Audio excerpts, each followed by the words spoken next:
ತುಮಕೂರಿನಲ್ಲಿ ಹೀಗೊಬ್ಬ ಅಪರೂಪದ ಗುರು. ಇವರು ಮಾತನಾಡ್ತಿದ್ರೆ ಒದ್ದೆಯಾಗುತ್ತವೆ ವಿದ್ಯಾರ್ಥಿಗಳ ಕಣ್ಣಾಲೆಗಳು.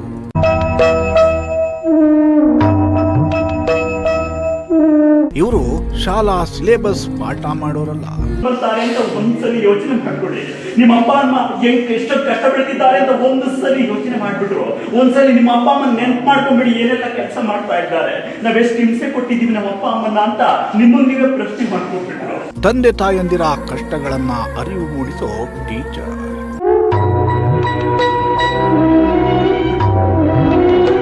ವೀಕ್ಷಕರೇ, ಶಿಕ್ಷಣ ಕ್ಷೇತ್ರದಲ್ಲಿ ಸಾಕಷ್ಟು ಬದಲಾವಣೆಗಳು ಆಗ್ತಲೇ ಇವೆ. ಈಗಿರೋ ಶಿಕ್ಷಣ ವ್ಯವಸ್ಥೆಗೂ 10-20 ವರ್ಷಗಳ ಹಿಂದಿದ್ದ ಶಿಕ್ಷಣಕ್ಕೂ ಭಾರಿ ವ್ಯತ್ಯಾಸವಿದೆ.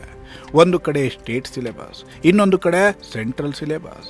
ಯಾವುದು ಹೆಚ್ಚು, ಯಾವುದು ಕಡಿಮೆ, ತಮ್ಮ ಮಗುವನ್ನ ಯಾವುದಕ್ಕೆ ಸೇರಿಸಿದ್ರೆ ಒಳ್ಳೆಯದು, ಹೀಗೆ ಒಂದಲ್ಲ ಎರಡಲ್ಲ ಈಗಿನ ಪೋಷಕರಲ್ಲಿ ನೂರಾರು ಪ್ರಶ್ನೆಗಳಿರುತ್ತೆ.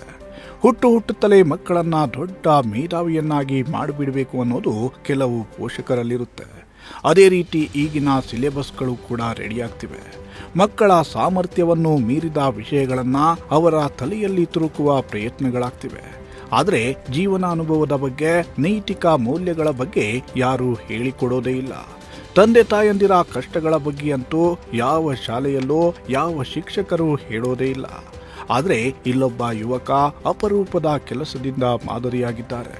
ತನ್ನ ಭಾವನಾತ್ಮಕ ಮಾತುಗಳ ಮೂಲಕ ತಂದೆ ತಾಯಿಗಳ ಕಷ್ಟಗಳನ್ನ ವಿದ್ಯಾರ್ಥಿಗಳಿಗೆ ಅರಿವು ಮೂಡಿಸಿ ಆ ಮೂಲಕ ಅವರಿಗೆ ಸ್ಫೂರ್ತಿ ತುಂಬುವ ಕೆಲಸ ಮಾಡ್ತಿದ್ದಾರೆ ಪಾವಗಡ ಮೂಲದ ನವೀನ್ ಕಿಲಾರ್ಲಹಳ್ಳಿ.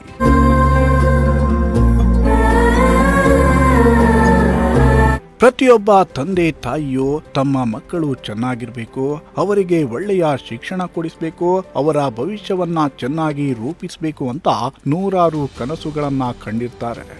ಇದಕ್ಕಾಗಿ ಅವರು ಮಾಡುವ ತ್ಯಾಗಗಳು ಒಂದೆರಡಲ್ಲ. ತಮ್ಮ ಹೊಟ್ಟೆ ಬಟ್ಟೆಯನ್ನ ಕೂಡ ಕಟ್ಟಿ ಬದುಕನ್ನ ಸಾಗಿಸ್ತಾರೆ. ಆದರೆ ಇದ್ಯಾವುದು ಕೂಡ ಇಂದಿನ ಮಕ್ಕಳಿಗೆ ಗೊತ್ತಾಗೋದೇ ಇಲ್ಲ. ಪೋಷಕರು ಸಂಕಷ್ಟದ ಬದುಕನ್ನ ಸಾಗಿಸುತ್ತಾ ಮಕ್ಕಳ ಭವಿಷ್ಯದ ಕನಸನ್ನ ಕಾಣ್ತಿದ್ರೆ, ಹೊಟ್ಟೆ ಬಟ್ಟೆ ಕಟ್ಟಿಕೊಂಡು ಅವರನ್ನ ಶಾಲೆಗೆ ಕಳಿಸ್ತಾ ಇದ್ರೆ ವಿದ್ಯಾರ್ಥಿಗಳು ಬೇಡದ ಆಕರ್ಷಣೆಗಳಿಗೆ ಒಳಗಾಗಿ ತಮ್ಮ ಜೀವನವನ್ನೇ ಹಾಳು ಮಾಡಿಕೊಳ್ತಿದ್ದಾರೆ. ಹೀಗಾಗಿ ವಿದ್ಯಾರ್ಥಿಗಳಿಗೆ ನೈತಿಕ ಮೌಲ್ಯಗಳನ್ನ ತಿಳಿಸುವ ಪ್ರಯತ್ನವನ್ನ ನವೀನ್ ಕಿಲಾರ್ಲಹಳ್ಳಿ ಮಾಡ್ತಿದ್ದಾರೆ. 16 ವರ್ಷಗಳ ಕಾಲ, 17 ವರ್ಷಗಳ ಕಾಲ ನಿಮ್ಮ ಬದುಕನ್ನು ಕಟ್ಟಬೇಕು ಅಂತ ಹೋರಾಟ ಮಾಡುವ ತಂದೆ ತಾಯಿಗಳನ್ನ ಮರೆತು ಕೇವಲ 16 ದಿನಗಳ ಕಾಲ, 17 ದಿನಗಳ ಕಾಲ ನಮ್ಮ ಹಿಂದೆ ಮುಂದೆ ಸುತ್ತುವಂತ ಯಾವುದೊಬ್ಬ ಪೊರ್ಕಿಯನ್ನ ಪೋಲಿ ಹುಡುಗನನ್ನು ಕಂಡು ಪ್ರೀತಿ ಪ್ರೇಮದ ಹೆಸರಲ್ಲಿ ಯಾಮಾರ್ತೀವಿ ಅನ್ನೋ ಭಯಕ್ಕೋಸ್ಕರ ಮಾತಾಡ್ತಾ ಇದ್ದೀನಿ ಕಂದ. ನಿಮ್ಗೆ ಗೊತ್ತಿರ್ಲಿ, ನೀವು ಶಾಲೆಗೆ ಬರಬೇಕಾದಾಗ ಅಥವಾ ಅಪ್ಕಮಿಂಗ್ ಡೇಸ್ ಅಲ್ಲಿ ಕಾಲೇಜ್ಗೆ ಹೋಗ್ಬೇಕಾದಾಗ ರೋಡ್ ಅಲ್ಲಿ ಹೋಗ್ತಾ ಇರ್ತೀರಿ, ನಿಮ್ಗೆ ಗೊತ್ತಿರೋದ ಯಾವುದೋ ಒಬ್ಬ ಅಪರಿಚಿತ ಹುಡುಗ ಒಂದು ಬೈಕ್ ಅಲ್ಲಿ ಸ್ಪೀಡ್ ಆಗಿ ಬರ್ತಾನೆ, ಒಂದು ಶೂಟ್ ಬೂಟ್ ಹಾಕೊಂಡು ಬರ್ತಾನೆ. ನೀವು ಆರಂಭದಲ್ಲಿ ನೋಡೋದಿಲ್ಲ, 2ನೇ ಸಲ ಬರ್ಬೇಕಾದ್ರೆ ಗಮನಿಸ್ತಾ ಹೋಗ್ತೀರಿ. 3ನೇ ದಿನ ಬಂದ ಅಂತ ನೋಡ್ತೀರಿ, ಎಸ್ 3ನೇ ದಿನ ನೋಡದೆ ಅಂತ ಹೇಳಿ 5ನೇ ದಿನ ಬರ್ಲಿಕ್ಕೆ ಶುರು ಮಾಡ್ತಾನೆ. ಅರೆ 5ನೇ ದಿನ ಬಂದ, ಸ್ಪೀಡ್ ಆಗಿ ಬರ್ತಾ ಇದ್ದಾನೆ, ಕಣ್ಣಿಗೆ ಒಂದು ಗಾಗಲ್ ಹಾಕಿದ್ದಾನೆ, ಒಂದೊಳ್ಳೆ ಬಟ್ಟೆ ಚೇಂಜ್ ಮಾಡ್ಕೊಂಡಿದ್ದಾನೆ, ಹಾರನ್ ಮಾಡ್ಕೊಂಡು ಬರ್ತಾ ಇದ್ದಾನೆ. ನೋಡ್ಲಿ ಅಂತ ನಿನ್ನನ್ನು ಯಾಮಾರಿಸಬೇಕು, ನಿನ್ನನ್ನು ಬಲಿಪಶು ಮಾಡಬೇಕು ಅಂತ ಯಾವುದೋ ಒಂದು ಅಪರಿಚಿತ ವ್ಯಕ್ತಿ ನಿನ್ನನ್ನ ಯಾಮಾರಿಸ್ಲಿಕ್ಕೋಸ್ಕರ ಬರ್ತಿದ್ದಾನೆ. ಅದ್ರ ಅರಿವು ನಿನ್ಗೆ ಇದ್ದಂಗೆ ಆಗೋಗ್ಬಿಟ್ಟಿದೆ ಕಂದ. ನೀನೇನ್ ಮಾಡ್ತಾ ಇದ್ದೀಯ ಅಂದ್ರೆ ನಂಬ್ಕೊಂಡು ಹೋದೆ. 6ನೇ ದಿನ ಅದನ್ನ ನೋಡಿ ಒಂದೇ ಒಂದು ಸ್ಮೈಲ್ ಮಾಡ್ತೀಯ. ಮುಂದೊಂದು ದಿನ ನಾಳೆ ಜವಾಬ್ದಾರಿಯನ್ನು ತೆಗೆದುಕೊಳ್ಬೇಕಾದಂಥವ್ರು ನೀವು, ನಾಳೆ ತಾಯಿಯ ಇಡೀ ಜವಾಬ್ದಾರಿ ಕರ್ತವ್ಯವನ್ನು ನಿಭಾಯಿಸಬೇಕಾದಂಥವ್ರು ನೀವು. ನಾಳೆ ಯಾಮಾರಬಾರ್ದು ಅಂತ ನಾನು ಹೆಸರಿಸ್ತಾ ಇದ್ದೀನಿ ಮಕ್ಕಳೇ. ನೀವು ಯಾಮಾರ್ಲೇಬಾರ್ದು ಅಂತ ಸೂಕ್ಷ್ಮವಾಗಿ ಹೇಳ್ತಾ ಇದ್ದೀರಿ. ಅವನ ಕಡೆ ಯಾವತ್ತು ನೀವು ಸ್ಮೈಲ್ ಮಾಡ್ತಿರೋ ಅವತ್ತೇನ್ ಮಾಡ್ತಾನೆ, 6ನೇ ದಿನದಲ್ಲಿ ನೀನ್ ನಾನು ನೋಡಿ ನಕ್ಕು ಬಿಟ್ಟಿದ್ಯಾ ಅಂತ ಹೇಳಿ 7ನೇ ದಿನ ಬರ್ಲಿಕ್ಕೆ ಶುರು ಮಾಡ್ತಾನೆ. 7ನೇ ದಿನ ಬರ್ತಾನೆ. 7ನೇ ದಿನ ಬಂದ, ಮತ್ತೆ ಯಥಾ ಪ್ರಕಾರ ಏನ್ ಮಾಡ್ದ, 8ನೇ ದಿನ ಬಂದ, ನೋಡ್ತಾ ಇದೆಯಾ ನಗ್ತಾ ಇದೆಯಾ, ನೋಡ್ತಾ ಇದೆಯಾ ನಗ್ತಾ ಇದೆಯಾ. 9ನೇ ದಿನ ಏನ್ ಮಾಡ್ತಾನೆ, ಮಾತಾಡ್ಸ್ಲಿಕ್ಕೆ ಟ್ರೈ ಮಾಡ್ತಾನೆ. 10ನೇ ದಿನ ನಿನ್ನ ಬರ್ತ್ಡೇ ಯಾವಾಗ ಅಂತ ತಿಳ್ಕೊಳ್ತಾನೆ, ನೀನು ಹುಟ್ಟಿದ್ದೀನಿ ಯಾವಾಗ ಅಂತ ತಿಳ್ಕೊಳ್ತಾನೆ. ಒಂದೇ ಮಾಡ್ತಾನೆ, ಏನು ಅಂದ್ರೆ ನೀನು ಹುಟ್ಟಿದ ದಿನಕ್ಕೆ 1 kg ಕೇಕ್ ಕೊಡಿಸ್ಲಿಕ್ಕೆ ಬರ್ತಾನೆ. ಅರೆ ಒಂದ್ ಜೊತೆ ಬಟ್ಟೆ ಕೊಡಿಸ್ಲಿಕ್ಕೆ ಬರ್ತಾನೆ, ಒಂದು ಮೊಬೈಲ್ ಫೋನ್ ಕೊಡಿಸ್ಲಿಕ್ಕೆ ಬರ್ತಾನೆ, ಅರೆ ಒಂದಷ್ಟು ಒಡವೆ ಕೊಡಿಸ್ಲಿಕ್ಕೆ ಬರ್ತಾನೆ, ಒಂದು ಉಂಗುರ ಕೊಡಿಸ್ಲಿಕ್ಕೆ ಬರ್ತಾನೆ. ಎಸ್ ನೀವು ಅಂದ್ಕೊಳ್ತೀರಿ. 12ನೇ ದಿನಕ್ಕೆ ಬರುತ್ತೆ, ನಿನ್ ಪಕ್ಕದಲ್ಲಿದ್ದಂತ ಸ್ನೇಹಿತೆ ಹೇಳ್ತಾಳೆ, ಅಲ್ಲ ಆ ಹುಡುಗ 12 ದಿನದಿಂದ ನೀನ್ ಹಿಂದೆ ಮುಂದೆ ಬೆಳಗ್ಗೆಯಿಂದ ಸಂಜೆವರೆಗೂ ಫಾಲೋ ಅಪ್ ಮಾಡ್ತಾ ಇದ್ದಾನೆ ಅಂದ್ರೆ ನೀನಂದ್ರೆ ಅದೆಷ್ಟು ಪ್ರೀತಿ ಮಾಡ್ತಿದ್ದಾನೋ, ಅದೆಷ್ಟು ಪ್ರೇಮಿಸ್ತಾ ಇದ್ದಾನೋ ಅಂತ ಹೇಳ್ತಾಳೆ ಅಷ್ಟೇ.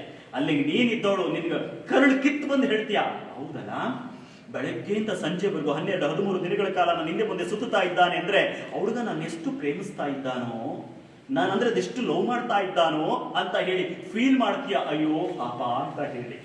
ಮಕ್ಕಳೇ, 16 ವರ್ಷಗಳ ಕಾಲ, 17 ವರ್ಷಗಳ ಕಾಲ, 18 ವರ್ಷಗಳ ಕಾಲ ನನ್ನ ಮಕ್ಕಳು ಚೆನ್ನಾಗಿರ್ಲಿ, ಮಕ್ಕಳಿಗೋಸ್ಕರ ಹರಿದಿರುವಂತ ಬಟ್ಟೆಗಳು ಹಾಕೊಂಡ್ರೂ ಪರವಾಗಿಲ್ಲ, ಉಪವಾಸ ಮಲಗಿದ್ರು ಪರವಾಗಿಲ್ಲ, ಸೊಳ್ಳೆಗಳ ಹತ್ರ ಕಚ್ಚಿಸ್ಕೊಂಡ್ರೂ ಪರವಾಗಿಲ್ಲ, ಅರೆ ಚಳಿಯಲ್ಲಿ ಮಲಗಿದ್ರು ಪರವಾಗಿಲ್ಲ, ಮಕ್ಕಳು ಚೆನ್ನಾಗಿರ್ಲಿ ಅಂತ ಹೋರಾಟ ಮಾಡುವ ತಂದೆ ತಾಯಿಗಳ ಕಷ್ಟಗಳನ್ನ ನೆನಪು ಮಾಡಿಕೊಂಡು ಒಂದಿನಕ್ಕಾದ್ರೂ ನಮ್ಮ ಅಪ್ಪ ಅಮ್ಮ ಎಷ್ಟೊಂದು ಕಷ್ಟ ಬೀಳ್ತಿದ್ದಾರೆ, ನಮ್ಮ ಅಪ್ಪ ಅಮ್ಮನ ಕಷ್ಟಕ್ಕೆ ನಾನು ಸಾಧಕಳಾಗಿ ಪರಿಹಾರವಾಗಿ ನಿಲ್ಲಬೇಕು ಅಂತ ಒಂದಿನಕ್ಕೆ ಅಯ್ಯೋ ಪಾಪ ಅಂದಿದ್ದೀನಿ ಅಂತ.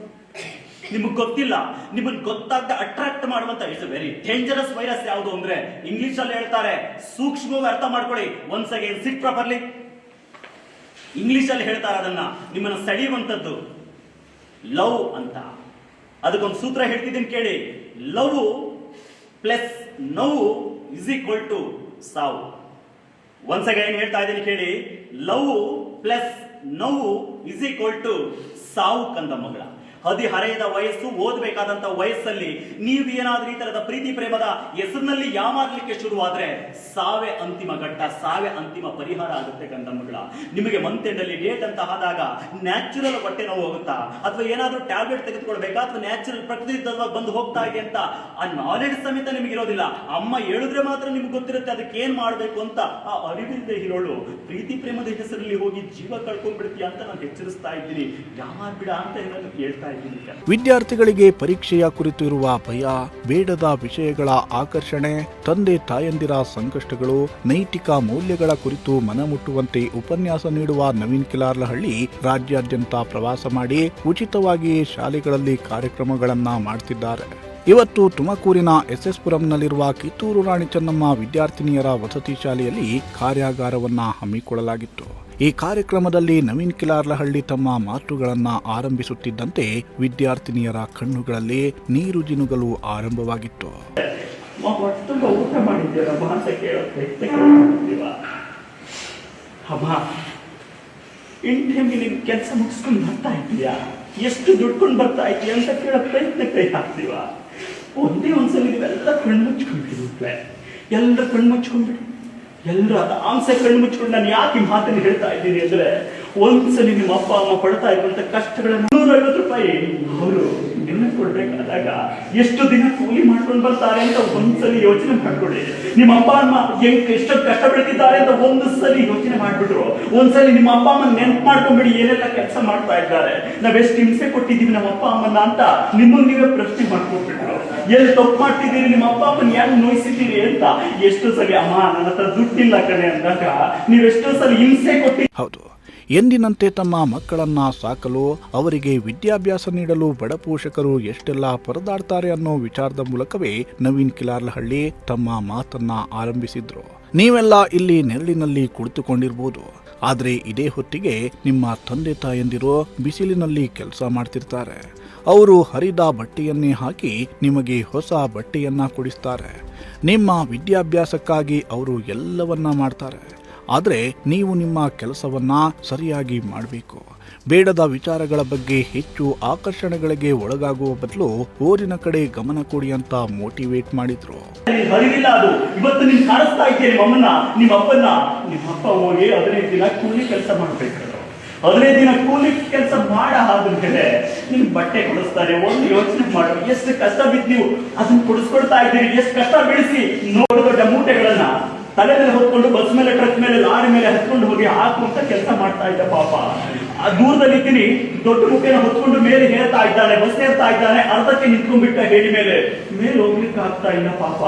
ಕೆಳಗಡೆ ಓದ್ಕೊಳ್ಳಿ ಮಕ್ಕಳು ಅಂತ ಹೇಳಿ ತಾನು ಉಪವಾಸ ಇದ್ದು ನಿಮ್ಗೆ ಹೊಟ್ಟೆ ತುಂಬಿಸಿ, ತಾನು ಹೊರದಿರೋ ಬಟ್ಟೆಗಳನ್ನ ಹಾಕೊಂಡು ನಿಮ್ಗೆ ಹೊಸ ಬಟ್ಟೆಗಳನ್ನ ಹಾಕಿಸಿ ಎಲ್ಲ ಒಂದ್ ಕಡೆ ಮಕ್ಕಳು ಬದುಕು ಕಟ್ಟೋಣ ಅಂತ ಹೋರಾಟ ಮಾಡಿರುವ ತಂದೆ ತಾಯಿಗಳನ್ನ ನಾವು ಅನ್ಬೇಕಾಗಿದ್ದೆ, ಮಾತಾಡ್ಬೇಕಾಗಿದ್ದೆ, ಬಡಿಬೇಕಾಗಿದ್ದೆ ಕಂದ. ಅದನ್ನ ಅರ್ಥ ಮಾಡ್ಕೊಂಡು ಇಲ್ಲೂ 1 ಗಂಟೆ ಆದಾಗ ನಿಮ್ಮ ಅಪ್ಪನ ಶರ್ಟು, ನಿಮ್ಮ ಅಪ್ಪನ ಲುಂಗಿ ಬಂದು ನಿಮ್ ಮೇಲೆ ಬಿದ್ದಿರುತ್ತೆ ಕಂದ, ನಿಮ್ ಮೇಲೆ ಬಿದ್ದಿರುತ್ತೆ. ಯಾಕೆಂದ್ರೆ ನನ್ನ ಮಗಳಿಗೆ ಚಳಿ ಹಾಕ್ತಾ ಇದೆಯೇನೋ ಅಂತ ಆ ತಂದೆ ನಿಮ್ಮಪ್ಪ ಹಾಕ್ತಾ ಇದ್ದೀನಿ, ತಾನು ಹಾಕೊಂಡಿರುವಂತ ಶರ್ಟ್ಗಳನ್ನ ತೆಗೆದು ಅಲ್ಲಿ ಹಾಕಲಿಕ್ಕೆ ಶುರು ಮಾಡಿರ್ತಾರೆ ಪಾಪ. ಎಷ್ಟೋ ಸಲಿ ನಿಮ್ಮ ಅಪ್ಪ ಇದ್ದಿದ್ದಾಗ, ನಿಮ್ಮ ಚಿಕ್ಕಪ್ಪನ, ನಿಮ್ಮಮ್ಮ ಎಷ್ಟೋ ಸಲಿ ನೀರು ಮಲ್ಕೊಂಡಿದ್ದಾಗ ತಾನು ಉಟ್ಕೊಂಡಿರುವಂತ ಸೀರೆ ತೆಗೆದು ನಿನ್ ಮೇಲೆ ಹಾಕ್ತಾಳೆ. ತಾನು ಹರಿದಿರುವಂತ ರೋಕೆ ಹಾಕೊಂಡು ಹರಿದಿರುವಂತ ಲಂಗದಲ್ಲಿ ಮಲಗಿರ್ತಾಳೆ. ಯಾಕೆಂದ್ರೆ ನನ್ನ ಮಗಳಿಗೆ ಸೊಳ್ಳೆ ಕಚ್ಚಬಾರ್ದು ಅಂತ. ನನ್ನ ಮಗಳಿಗೆ ಸೊಳ್ಳೆ ಕಚ್ಚಿಬಿಟ್ರೆ ಎಲ್ಲೋ ಒಂದ್ ಕಡೆ ಆರೋಗ್ಯದಲ್ಲಿ ಏರುಪೇರಾಗ್ಬಿಡ್ತದೆ. ನಾಳೆ ದಿನ ನೀವು ದಾರಿ ತಪ್ಪೋಗ್ಬಿಡ್ತೀರಿ ನಾನು ಬೈಕ್ಗೋಸ್ಕರ ನಾನು ಮಾತಾಡ್ತಾ ಇದ್ದೀನಿ.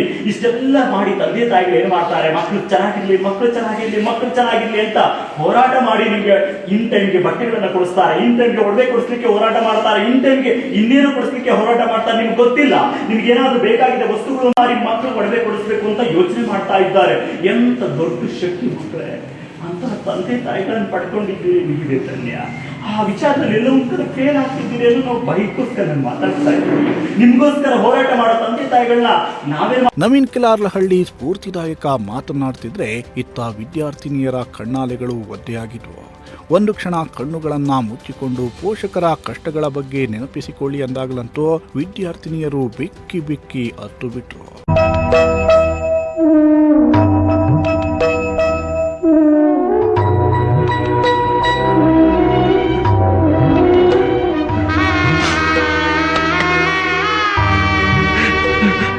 ತಮ್ಮ ಮಾತುಗಳಿಂದಲೇ 2 ಗಂಟೆಗಳ ಕಾಲ ವಿದ್ಯಾರ್ಥಿನಿಯರನ್ನ ಹಿಡಿದಿಟ್ಟುಕೊಂಡಿದ್ದ ನವೀನ್ ಕಿಲಾರ್ಲಹಳ್ಳಿ ಅವರಿಗೆ ಹಲವಾರು ವಿಚಾರಗಳ ಬಗ್ಗೆ ಅರಿವು ಮೂಡಿಸಿದ್ರು. ಪರೀಕ್ಷೆಗಳ ಕುರಿತು ಇರುವ ಭಯದ ನಿವಾರಣೆ, ಪ್ರೀತಿ, ಪ್ರೇಮದಂತಹ ವಿಚಾರಗಳ ಮೇಲಿನ ಆಕರ್ಷಣೆಯ ಬಗ್ಗೆಯೂ ವಿದ್ಯಾರ್ಥಿನಿಯರಿಗೆ ತಿಳಿ ಹೇಳಿದ್ದು ವಿದ್ಯಾರ್ಥಿನಿಯರು ಮಾತ್ರವಲ್ಲ, ಶಿಕ್ಷಕರು ಕೂಡ ಒಂದು ಕ್ಷಣ ಭಾವುಕರಾಗಿ ಬಿಟ್ರು. ಕ್ಯಾಮರಾ ಪರ್ಸನ್ ಸಂಜಯ್ ಜೊತೆ ಪುನೀತ್, ಪ್ರಜಾಶಕ್ತಿ ಟಿವಿ, ತುಮಕೂರು.